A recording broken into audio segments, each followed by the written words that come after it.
আসসালামু আলাইকুম প্রিয় শিক্ষার্থীরা, আজকে হচ্ছে আমি যশোর বোর্ড 2024 সালে আসা যে উইদাউট কোশ্চেন সেটি তোমাদেরকে ভেঙে ভেঙে বোঝাই দিব। একদম লাইন টু লাইন তোমাকে এক্সপ্লেনেশন দিয়ে দিব, একদম বাংলা অর্থ সহ। সো কথা না বাড়িয়ে চলো শুরু করা যাক। লক্ষ্য করো, এখানে দেয়া আছে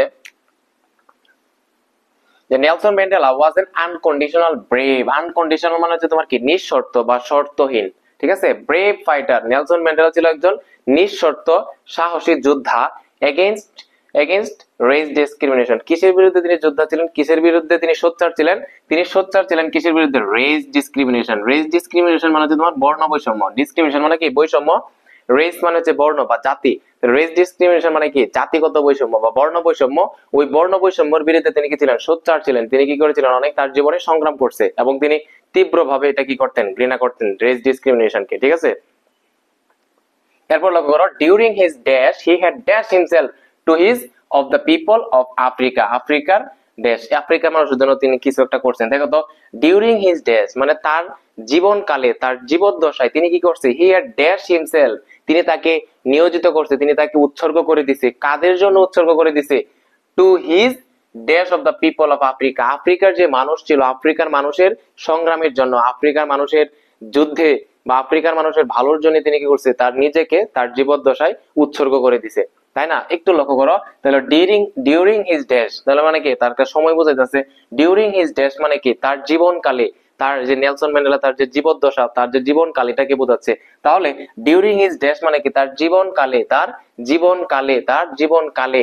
জীবনকাল অর্থে আমরা কি ব্যবহার করতে পারি? তুমি চাইলে লাইফ টাইম ইউজ করতে পারো, আবার চাইলে লাইফ স্প্যান ইউজ করতে পারো, দুইটাই কারেক্ট। তুমি ডিউরিং হিজ যদি দেও লাইফ টাইম, লাইফ টাইম অর্থ হচ্ছে কি? লাইফ টাইম অর্থ হচ্ছে জীবনকাল।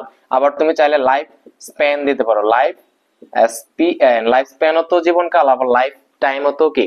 জীবনকাল। তাহলে দেখো, ডিউরিং হিজ লাইফ টাইম, তার জীবনকালে, হি হ্যাড ড্যাশ হিমসেলফ, তাকে কি করছে বলো? তাকে নিজেকে বিলীন করে দিছে, নিজেকে উৎসর্গ করে দিছে। উৎসর্গ করা ইংলিশ কি বলতো? ডেডিকেট। কি? ডেডিকেট। তাহলে কি হবে? হি হ্যাড, যেহেতু হ্যাড আছে তাহলে কি হবে বলতো? ডেডিকেট দিলে কি হবে? ডেডিকেটেড হবে। কি হবে? ডেডিকেটেড। তুমি চাইলে উৎসর্গ করা অর্থে আরেকটা ওয়ার্ড আছে, তুমি চাইলে এখানে কি দিতে পারো? ডেভোটেড দিতে পারো। ডেভোটেড মানে কি? উৎসর্গ করে দেওয়া। ডেভোটেড মানে উৎসর্গ করে দেওয়া, হ্যাঁ। ডেভোট মানে হচ্ছে উৎসর্গ করা, যেহেতু হেড আছে এজন্য কি ভার্বের বি3 হবে। কি হবে? ডেভোটেড হবে। তাহলে তার জীবদ্দশায় হি হ্যাড ডেডিকেটেড, তাকে নিজেকে তিনি কি করে দিয়েছেন? তিনি উৎসর্গ করে দিয়েছিলেন টু হিজ, কিসের জন্য? Dash of the people of Africa, আফ্রিকার মানুষের সংগ্রামের জন্য। এই যে আফ্রিকার মানুষ, তারা কি করতেছে? ব্ল্যাকরা ডোমিনেট হইতেছিল, কিছু কিছু জায়গায় হোয়াইটরাও কি হইতেছিল? ডোমিনেট হইতেছিল। এই যে তোমার আফ্রিকার মানুষের সংগ্রাম, সেই সংগ্রামের জন্য তার জীবদ্দশায় তাকে উৎসর্গ করে দিছে। তাহলে বলো যে তাকে উৎসর্গ করে দিয়েছে to his of the people of Africa. আফ্রিকার মানুষের কি? আফ্রিকার মানুষের সংগ্রামে, আফ্রিকার মানুষের যুদ্ধে। তুমি যদি যুদ্ধ অর্থ বোঝাও তাহলে কি দিতে পারো? ব্যাটল, BATTLE, ব্যাটল মানে যুদ্ধ। বা তুমি চাইলে সংগ্রাম বললে তুমি স্ট্রাগল দিতে পারো। STRUGGLE, হ্যাঁ, স্ট্রাগল মানে সংগ্রাম। একটু লক্ষ্য করো তো, হিজ মানে কি? একটা পজিটিভ অ্যাডজেক্টিভ। হিজ মানে কি? Positive adjective. মনে রাখো, my, our, your, his, her, their, its, এই যে 7টা পজিটিভ অ্যাডজেক্টিভ আছে, এগুলোর পরে অলওয়েজ কি হয়? নাউন হয়। কি হয়? নাউন হয়। দেখো এখানে ব্যাটল মানেও নাউন, আবার স্ট্রাগল মানেও কি? নাউন। মনে রাখবা, স্ট্রাগল সে যে একটা সেন্টেন্সে ভার্ব হিসেবে বসতে পারে, আবার নাউন হিসেবে বসতে পারে। অনেকেই বলতে পারে যে ভাই আপনি যেখানে স্ট্রাগল দিতেছেন, স্ট্রাগল তো হচ্ছে ভার্ব, তাহলে হিজ এর পরে তো ভার্ব বসতে পারে না। না, তুমি এটা জেনে রাখো, এই যে স্ট্রাগল যে ওয়ার্ডটা, এটা নাউন হিসেবে বসে, আবার ভার্ব হিসেবে বসে। এখানে তুমি নাউন হিসেবে বসছে যে during, sorry, to his battle, struggle অথবা struggle of the people of Africa, তার জীবদ্দশায় তিনি তাকে উৎসর্গ করে দিয়েছেন। কিসে উৎসর্গ করে দিয়েছেন? Two his battle of the people of Africa, আফ্রিকার মানুষের সংগ্রামে, আফ্রিকার মানুষের যুদ্ধে তিনি তার জীবন দশায় তাকে উৎসর্গ করে দিয়েছেন। হি স্টেটেড দ্যাট, তিনি কি বলেন? He stated that he had fought, তিনি সংগ্রাম করেছেন, তিনি সংগ্রাম করেছিলেন against dash domination and he had fought against black dash. দেখো তুমি যদি নেলসন ম্যান্ডেলার যে প্যাসেজটা আছে না ফার্স্ট পেপার, তাহলে দেখো অটোমেটিক মুখে চলে আসে।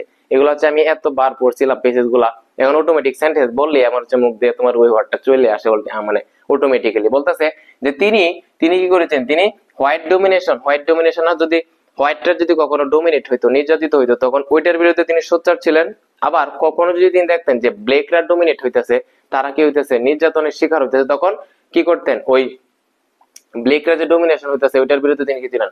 সোচ্চার ছিলেন। তার মানে উভয় জায়গাতে তিনি সোচ্চার ছিলেন। শুধু যে ব্ল্যাকরা ডোমিনেট হইলে হোয়াইটদের বিরুদ্ধে সোচ্চার ছিলেন এরকম না, কখনো যদি হোয়াইটরাও ডোমিনেট হইতো তখন কালোদের বিরুদ্ধে কি হইতেন, সোচ্চার হইতেন। এটাই তিনি এখানে বুঝাইছে। তাহলে বলো আমাকে, হি হ্যাড ফট, তিনি যুদ্ধ করেছিলেন এগেইনস্ট ডোমিনেশন, কি domination, and he had fought against black.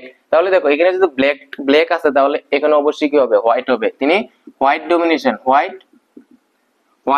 White ডোমিনেশনের বিরুদ্ধে তিনি কি ছিলেন, সোচ্চার ছিলেন, তিনি যুদ্ধ করেছিলেন, সংগ্রাম করেছিলেন। And he had fought against, তিনি সংগ্রাম করেছিলেন ব্ল্যাক ড্যাশ, কি হোয়াইট ডোমিনেশন, আর এদিকে কি হবে, ব্ল্যাক ডোমিনেশন, কি হবে, ব্ল্যাক ডোমিনেশন। হ্যাঁ, একটু মাথাটা নাড়াচাড়া করলে বোঝা যায় যে কি হবে, হোয়াইট ব্ল্যাক ডোমিনেশন, হ্যাঁ, DOMINATION ডোমিনেশন।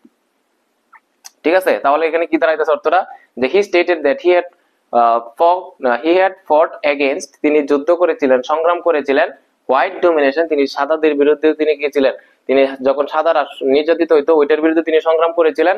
এবং হি হ্যাড ফট, তিনি সংগ্রাম করেছিলেন এগেইনস্ট ব্ল্যাক ডোমিনেশন, এবং কালোরাও যদি কখনো কি হইতো, নির্যাতনের শিকার হইতো, ওই সাদাদের বিরুদ্ধে তিনি কি হইতেন, সোচ্চার হইতেন, তিনি তো এটা মানে স্ট্রংলি প্রটেস্ট করতেন। এটা একটু লক্ষ্য করো। being dash with his dash, Nadine Gordimer, the South African writer and Nobel laureate on dash, that Nelson Mandela was at the dash of their time. একটু আমরা একটু ভাঙে পড়ি।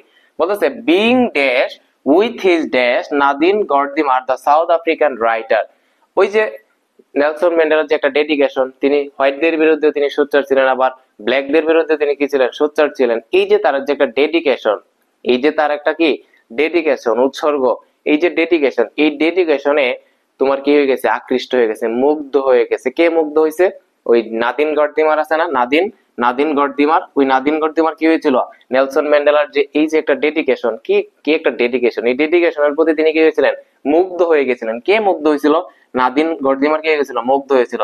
এবং মুগ্ধ হয়ে, এবং নাদিন গর্দিমার এর পরিচয়টা দিতেছে, তিনি ছিলেন একজন সাউথ আফ্রিকান রাইটার। তিনি ছিলেন কি একজন, এই যে নাদিন গর্দিমার, তিনি ছিলেন একজন সাউথ আফ্রিকান রাইটার, লেখক, এন্ড নোবেল লরেট, লরেট মানে হচ্ছে বিজয়ী, লরেট মানে হচ্ছে বিজয়ী।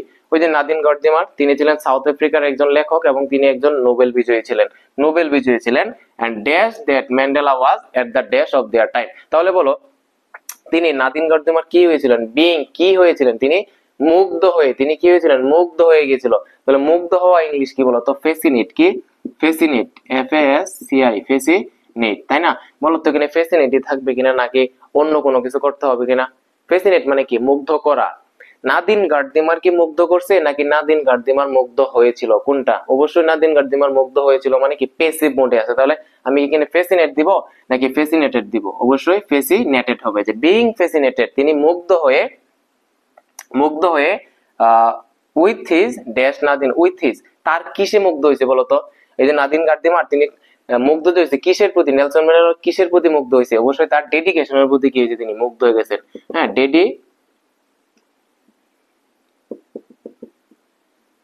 তাহলে বিং ফ্যাসিনেটেড, তিনি মুগ্ধ হয়েছিলেন, being fascinated with his dedication, তার যে ডেডিকেশন, সেই ডেডিকেশনে তিনি মুগ্ধ হয়ে, Nadine Gordimer, the South African writer and the Nobel laureate once that, তিনি একদা কি করেছিল, তিনি মন্তব্য করেছিল। তুমি যদি প্যাসেজটা পড়ো তাহলে তুমি অটোমেটিক বুঝতে পারবা যে একদা ওই নেলসন ম্যান্ডেলার যে তিনি ডেডিকেশন, তার ডেডিকেশনে মুগ্ধ হয়ে তখন নাদিন গর্দিমার কি করেছিল, একটা মন্তব্য করেছিল। কি করেছিল? মন্তব্য করা ইংলিশ কি বলতো, রিমার্ক। কি হবে? রিমার্ক। তো রিমার্কটা কি দেখো তোমার চেঞ্জ করতে হবে কিনা, যেহেতু এটা কি অতীতের কাহিনী, এটা পাস্ট টেন্সের কাহিনী, মন্তব্য করেছিল তার মানে কি আমার পাস্ট ফর্ম করতে হবে। তাহলে এই যে রিমার্কটা আছে, রিমার্ক হবে নাকি রিমার্কড হবে? তিনি মন্তব্য করেছিলেন। Nobel laureate once remark that, একদা মন্তব্য করেছিল যে Mandela was at the dash of their time, Mandela ছিল কি ওই যে সময়টা ছিল, ওই সময়ের কি ছিল, উপকেন্দ্র ছিল। হ্যাঁ, উপকেন্দ্রে ছিল। উপকেন্দ্র মানে কি ইপি সেন্টার। কিসে ছিল? ইপি সেন্টারে ছিল। EPICENTER, epicenter. হ্যাঁ, ইপি সেন্টারে ছিল। তাহলে মন্তব্য করেছিল, কি মন্তব্য করেছিল? যে Nelson Mandela was at the epicenter of their time, তারা যে সময়ে তারা সময়টা পার করতেছিল ওই সময়ের তিনি উপকেন্দ্রে ছিল, একদম টপ জোনে ছিল। হ্যাঁ, উপকণ্ঠে ছিল, ইপি সেন্টারে ছিল। And there's in South Africa, and মানে সাউথ আফ্রিকার যত ভালো মানুষ ছিল ওই সময়ে সকল মানুষের কি ছিল, উপকেন্দ্রে ছিল। এন্ড দ্য আদার পিপল, অন্য মানুষ যারা, ড্যাশ দে ওয়ার, এবং সাউথ আফ্রিকা ছাড়া অন্য যে কোনো জায়গার মানুষ যারা ছিল তাদেরও কি ছিল, মানে তিনি উপকেন্দ্র ছিল, মানে যেখানেই মানুষ থাকতো তাদের উপকেন্দ্রে তিনি ছিল। তাহলে আদার পিপল হোয়ার এভার, যেখানেই, হোয়ার এভার, হোয়ার, হ্যাঁ, হোয়ার এভার দে ওয়্যার, মানে যেখানেই তারা ছিল তাদের উপকেন্দ্রে তিনি নেলসন ম্যান্ডেলা ছিলেন। তাহলে দেখো একদম প্রত্যেকটা মানে লাইন টু লাইন তোমাকে ব্যাখ্যা করে দিছে কোথায় কোন ওয়ার্ডটা হয়েছে এবং কেন এখানে নাউন হয়েছে, কেন ভার্ব হয় নাই, প্রত্যেকটা এক্সপ্লেনেশন তোমাকে দিয়ে দিছে। আই থিঙ্ক তুমি যদি শেষ পর্যন্ত ক্লাসটা দেখো তোমার কাছে ভালো লাগছে আর কি, এবং তোমার যদি অ্যাটেনশন থাকে মানে ক্লাসের মধ্যে ছিল, যদি থাকে তাহলে তুমি ক্লাসটা তোমার কাছে ভালো লাগছে। সো আজকে হচ্ছে এই পর্যন্তই। তোমরা সবাই ভালো থাকো, সুস্থ থাকো।